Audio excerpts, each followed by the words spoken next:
YouTube, Dawson Rider here. In today's video, we're going to be talking about reasons why you should watch or check out the Kamen Rider Gavv series. I'm filming this for the week we have superhero time off, so I thought it would be a good time to sort of check in and do this video.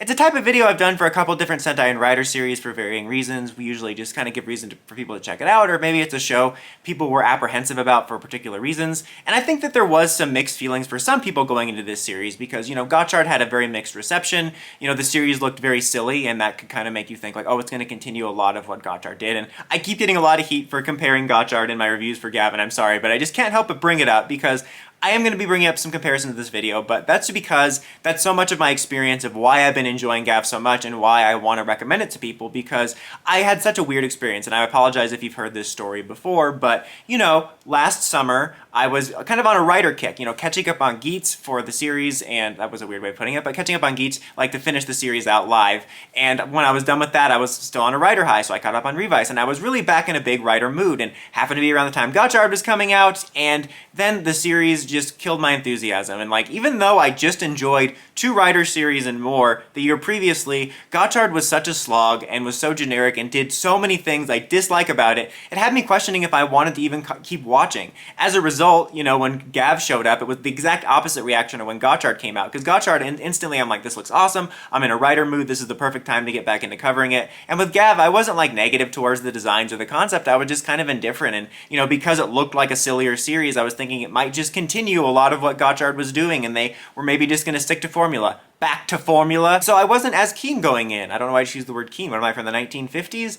But I was so pleasantly surprised. And that's part of the reason I wanted to recommend it, is if you are like me and in any way Gotchard put you off with certain things it did, in a lot of ways, Gavv does everything the opposite way, and it feels just so much more earnest and genuine. So again, I apologize to keep bringing it up. It's not because, legitimately, I'm not sitting here every week looking on reasons to throw shade at Hotro in every review. It just so happens that when something is well done in Gavv, it reminds me of yes, this is how it should be done, and this is what it feels like when there's so much more heart. So just some reasons to check out this series. In general, you can tell it looks like a fun, sillier series with the food theme. How can it not be? There was initially some comparisons, obviously, to Gaim. Would it be like Gaim and be a surprisingly dark show? And I wouldn't say that. I would say that some of the concepts are rather dark when you sit there and think about them. It's all dressed in a very toku fun, poppin' gummy feeling, dressing, so you kind of forget about it. But when you think about some of the concepts, oh, that's kind of effed up when you think about it. But it's not like Gaim, for me at least. Who knows, maybe it will be. But in terms of it doesn't have that mood, Gaim very much had that early Heisei mood as well. This very much has a mood and aesthetic in line with modern Rider, but it's a lot more engaging. In terms of the serialization, especially comparing that first stretch of episodes, again, I'm not trying to specifically attack Gotchard, but Gotchard I think was the worst offender at pulling your attention in those first 10 episodes. Usually the first handful of episodes in modern era are lighter, they're not as serialized, it's about introducing the characters and the forms, but you will have little moments teasing the upcoming story that's building. But Gotchard just had so much nothing in its first 10 episodes, and this has been the opposite. There's been a really great momentum at building mysteries and stories, while also being really well paced at introducing everything. That's one of the strong suits, not just compared to Gotchard, but compared to Rider period. That is something I've complained about in almost every early stretch of reviews I've had for Rider in recent years, is I hate how fast they introduce things, especially the ability forms. You can just feel the marketing aspect, and it has less room to breathe, and it makes things so forgettable. But they've done such a good job, especially compared to Gotchard, because they were so bad at it with doing that weird thing where they debuted a form and then went back to the other one. It was a hot mess. But compared to just most modern Rider series, they've done such a good job at pacing out the ability forms so you're not shotgunning them. And in my opinion, they've also given each form a memorable story. Some of them are a little heartwarming, some of them are funny, but I can honestly tell you what the storyline was and what the reasoning was behind why he got and used the new forms. And then that was intermingled well with building the dynamics between the characters, introducing Shoma and the world, how he met Sachika, how he met Honto, how we meet Honto, how they all eventually get together. It's so well paced. Honestly, maybe a bit of an exaggeration, but some of the best pacing I've seen for early Rider. Again, not just compared to Gotchard, but usually this is the most kind of on fast-forward era for the series, and they want to get to that core dynamic so they can start debuting stuff. But this was done so naturally where it never made me feel like we were debuting things back-to-back. And also, even more importantly, just for the character dynamics, I liked feeling like I got to know them a little bit more and got to build their dynamics, that by the time the core trio was interacting, it felt really rewarding. So it has excellent pacing compared to most Rider series in the modern era, especially when it comes to the forms, which is really great.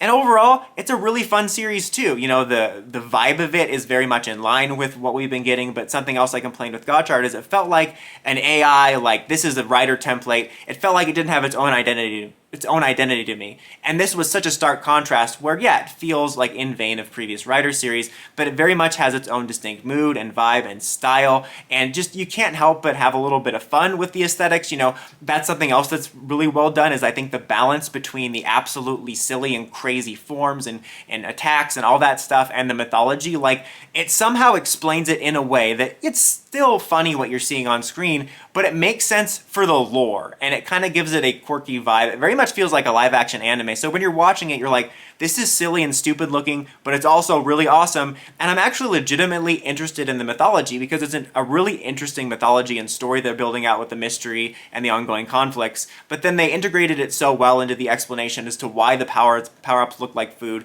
and sometimes in a surprisingly emotional way. You know, this video is mostly spoiler-free, but just a minor half-spoiler, like the potato chip form surprisingly has like an emotional context to his mother, and there's just stuff like that. It's so well done. Like it really did a good job of making it so you can take it seriously. And I hate to say that because, you know, you have the Toku fans that are like, it's a kid show, it's not supposed to be serious. And then you have the people that are like, it should be HBO, it's hardcore. And often those are the same people because they just want to argue on the opposite side. But by that I just mean, when you see a series like this, you could very much think it might just be a fun parody series that's just meant to be laughed at and to have some fun with, which there's no problem with it, and there definitely is moments you can laugh along with it, but I'm surprised about how well they balance it, where if you're at all put off by the aesthetic, definitely give it a shot, because it's not like you're going to be taking it seriously like it's Game of Thrones or The Penguin or something like that, but you're going to be able to actually feel the stakes and be invested in the character conflicts and the overall storyline, while appreciating how well they integrate the silly aesthetic.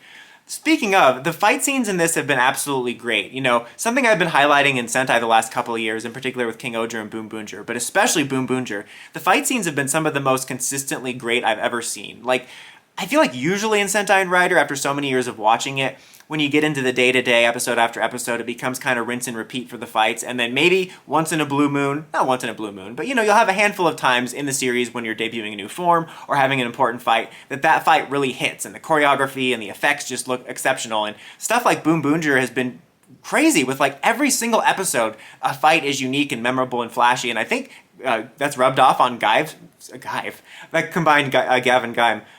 Did I say those right? That rubbed off on Gav.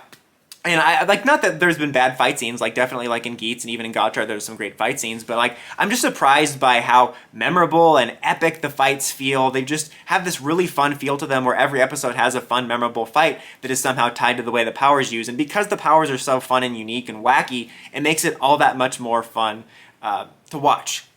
The last thing I did want to touch on is that if you were at all like me and you were put off by the protagonist, they, in my opinion, have done such a better job with the Shoma character. He's definitely still of that type of character they like to have nowadays, but I think for me, he stood out on his own, and I think the performance is just so much better and genuine, and he has these quirky bits, obviously, with the food and kind of the fish out of water humor, and the actor can play it so well, so you can have those fun, over-the-top Toku moments, but also just be, like, the reasoning why he's doing certain things makes sense. It makes it kind of funny, because, like, you're discovering new things, like, this week's episode, or the last week's episode, was Halloween-based, so him discovering the concept of Halloween uniquely was funny because of the food theme of the series. So his antics make more sense. I think they're delivered well, but then when he wants to get serious, he can actually be pretty badass. Like, it's not like he's over here being a Decade or a Captain Marvelous, but he'll have a stern badass voice, and he can shift that between heroic badass and, you know, quirky antics, and then something in between. And they've also done a really good job of humanizing his character and getting you to know his motivations. And I think we'll see how everything shakes out when the dust settles at the end of the series, but it's one of the better ones I've seen in terms of early introduction, especially for this type of character. And I think that's part of the reason I bring up Gotchard, is just it brings such a stark contrast, you know. Hotaro was like everything I hate about that type of protagonist, but then this was like showing how that can be well done. A character that can be silly and goofy, but that can also, you can actually believe is a normal human being that has, you know, feelings and emotions and has those nice emotional moments, but they can also be heroic and badass, and when they get serious, you can believe them. And I think that's well done. Like, almost everything Gav has done was like an answer to everything I was having problems with Gotchard, and it got me back on the Toku train. And I think in particular, I have an affection for it because in general, it brought me back into a writer mood, but it's because I love that when a writer series is so unexpectedly good based on its aesthetic. Like, it's not like Gaim in terms of tone, but it is like Gaim in terms of you wouldn't expect the story to be that engaging and you to take it that seriously based on the aesthetics. So yeah, if you were like me and you were put off by Gotchard, or maybe you were put off by the aesthetics, I encourage you to give Gav a chance, because it has been really great, really well balanced, and really fun. And also, these guys have been super fun. I just picked up one of those little individual ones that came with like a Gotchard card that I didn't want, but I just wanted one because I have one gimmick from every series, and I'm afraid I kind of want to collect them because they're really neat. I really like them a lot. They're really adorable and unique, and I think they've done such a good job. Like, again, I'm not trying to take shots at Gotchard, but shots at Gotchard. Like, compared to the Chemis, these have been so much more memorable and well integrated, and it's a fun little gimmick. Again, I'm kind of afraid I want to collect these. But anyways, guys, I encourage you to check out Gaim too. Check out Gaim, check out Gav. Until next time, don't forget to like, comment, subscribe, and climb the steps and ring that bell to get notifications for my videos. Dawson Ryder, signing out.